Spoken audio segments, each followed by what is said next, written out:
স্বরাষ্ট্র উপদেষ্টা, আইন উপদেষ্টা এবং পররাষ্ট্র উপদেষ্টা যারা এখন পর্যন্ত এই ভাবতলনে যাওয়ার পরও আমাদের হাদি ভাইয়ের উপর যে সন্ত্রাসীরা গুলি করেছে তাদেরকে অ্যারেস্ট করতে পারেনি। আজকে আমরা তাদের কাছে সুস্পষ্ট আমরা দাবি জানাবো কত সময়ের মধ্যে তারা অ্যারেস্ট করবে। আমরা নির্ধারিত সময় বেঁধে দেব, এর মধ্যে যদি তারা এই সন্ত্রাসীদেরকে অ্যারেস্ট করতে না পারে সারা বাংলাদেশে জুলাইয়ের প্রজন্ম যেভাবে রাস্তায় নেমেছিল জুলাইয়ে তার চাইতে তীব্র গতিতে সারা দেশের সংগ্রামী মুক্তিকামী ছাত্র জনতা রাজপথে নামবে ইনশাআল্লাহ। প্রিয় উপস্থিতি, বিপ্লবী ছাত্র জনতা, জুলাইকে আমাদের একটি পরিপূর্ণ বিপ্লবের রূপ দিতে হবে।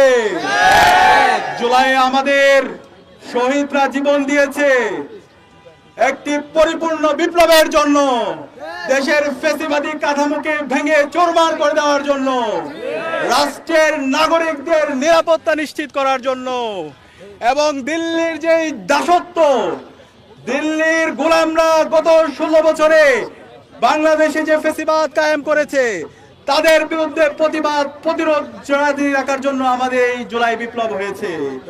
এই নতুন বাংলাদেশে জুলাই যে প্রজন্ম তৈরি হয়েছে সেই প্রজন্ম আর কাউকে ভয় পায় না। এই প্রজন্ম সবসময় ইনসাফের পক্ষে অবস্থান নেবে। এই প্রজন্ম জুলাইকে পরিপূর্ণ বিপ্লবে রূপ না দেওয়ার আগ পর্যন্ত তারা রাজপথে অবস্থান নেবে। সংগ্রামী সাথী ও বন্ধুগণ, আমরা আজকে 3টি দফা দাবি উত্থাপন করেছি এবং আমরা একই সাথে বলেছি এই 3 দফা দাবি যদি বাস্তবায়ন না হয় তাহলে অতি দ্রুত বাংলাদেশের প্রতিটি প্রান্তরে জুলাই প্রজন্ম রাজপথে নামবে। এবং একই সাথে এই দাবিগুলো যদি বাস্তবায়ন না হয় স্বরাষ্ট্র উপদেষ্টা, আইন উপদেষ্টা এবং পররাষ্ট্র উপদেষ্টার পদত্যাগের দাবিতে গণ আন্দোলন শুরু হবে। আমাদের দাবিগুলো সাংবাদিক বন্ধুদের মাধ্যমে সারা দেশের মানুষের মাঝে আমরা পাঠ করছি। আমাদের প্রথম দাবি, আমাদের ভাই জুলাইয়ের সহযোদ্ধা, আগ্রাসনের বিরুদ্ধে, আধিপত্যবাদের বিরুদ্ধে যিনি সবসময় প্রতিরোধ জারি রেখেছেন, শরীফ ওসমান হাদির উপর গুলি বর্ষণের সঙ্গে জড়িত প্রত্যক্ষ হামলাকারী, পরিকল্পনাকারী, সহায়তাকারী সকল সন্ত্রাসীদেরকে দ্রুত সময়ের মধ্যে গ্রেফতার করতে হবে। একই সাথে গোয়েন্দা সংস্থা সহ রাষ্ট্রের সকল সংশ্লিষ্ট অর্গানকে দ্রুত জবাবদিহিতার আনতে হবে। একই সাথে যাদের গাফলতি প্রমাণিত হবে তাদের বিচারের মুখোমুখি করতে হবে। একই সঙ্গে যারা হামলায় সমর্থন জুগিয়েছে, হাদি ভাই এবং জুলাই বিপ্লবীদেরকে যারা হত্যাযজ্ঞ করেছে, সেই কালচারাল ফ্যাসিস্ট চক্রের বিরুদ্ধে সম্পূর্ণভাবে বয়কট করতে হবে। আমাদের এই কালচারাল ফ্যাসিস্ট চক্র আমাদের ভাই ওসমান শরীফ হাদি ভাইকে হত্যাযজ্ঞ করেছে এবং জুলাই প্রজন্মকে হত্যাযজ্ঞ করেছে। এই কালচারাল ফ্যাসিস্ট চক্রের বিরুদ্ধে আমাদের সামাজিকভাবে বয়কট করার জন্য বাংলাদেশের সবাইকে আহ্বান। আমাদের 2 নম্বর দাবি, আগামী 48 ঘন্টার মধ্যে নিষিদ্ধ লীগের বিরুদ্ধে এলাকা ভিত্তিক চিরুনি অভিযান শুরু করতে হবে। নিষিদ্ধ ঘোষিত সংগঠনের বিভিন্ন স্তরের সকল সন্ত্রাসীদেরকে গ্রেফতার করতে হবে এবং সব ধরনের অবৈধ অস্ত্র উদ্ধার করতে হবে। এই বিষয়ে সরকারের অবহেলা আমরা আর সহ্য করব না। 3 নম্বর দাবি, ভারতীয় আধিপত্যবাদের বিরুদ্ধে প্রথম ও অপরিহার্য পদক্ষেপ হিসেবে খুনি হাসিনাকে দেশে ফিরিয়ে এনে তার বিরুদ্ধে মানবতা বিরোধী অপরাধের প্রদত্ত রায় কার্যকর করতে হবে।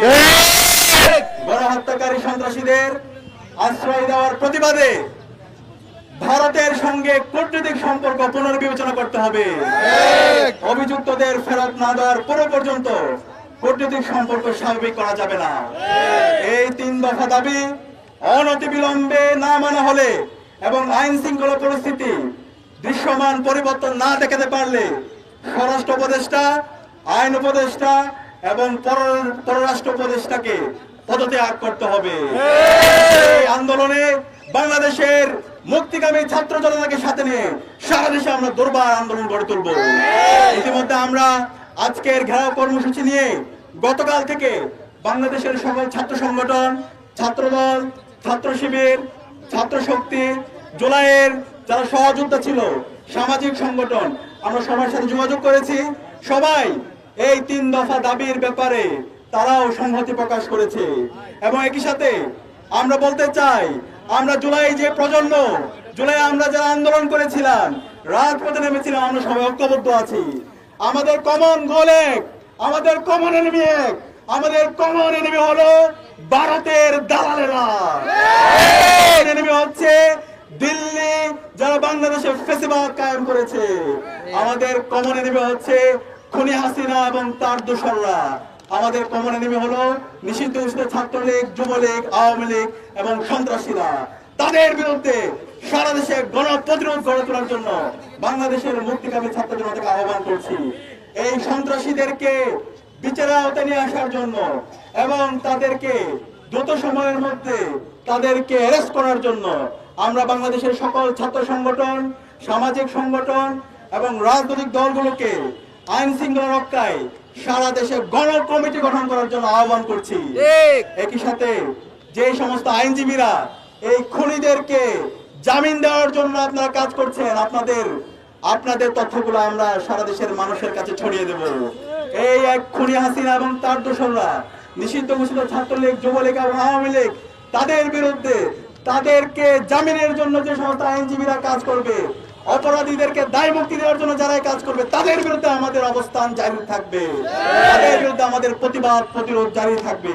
এবং একই সাথে আজকে আমরা অত্যন্ত ভিন্নভাবে আমাদের প্রধান নির্বাচন কমিশনার যে মন্তব্য করেছেন সেটাকে প্রত্যাখ্যান করছি। নির্বাচন কমিশনার তিনি আজকে বলেছেন আমাদের যে জুলাইয়ের সহযোদ্ধা শরীফ ওসমান হাদী ভাইয়ের উপর সন্ত্রাসীরা যে গুলি করেছে সেটা নাকি একটি বিচ্ছিন্ন ঘটনা।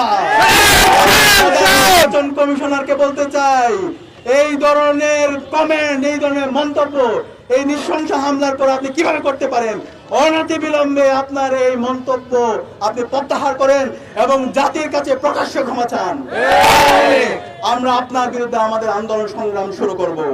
আমরা অনুরোধ করব সরকারের দায়িত্বশীল পর্যায়ে যারা আছেন সবাইকে দায়িত্বশীল আচরণ করার জন্য।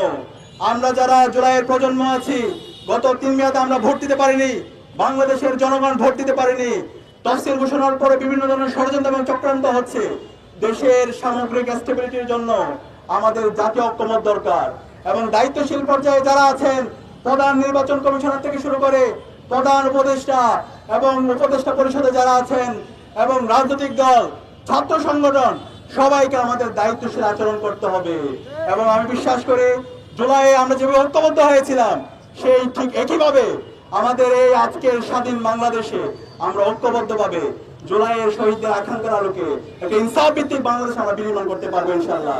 সেই ইনসাফ ভিত্তিক বাংলাদেশ বিনির্মাণ করার জন্য যে 3 দফা দাবি আমরা উত্থাপন করেছি, অনতিবিলম্বে আমরা এই 3 দফা দাবির বাস্তবায়ন দেখতে চাই।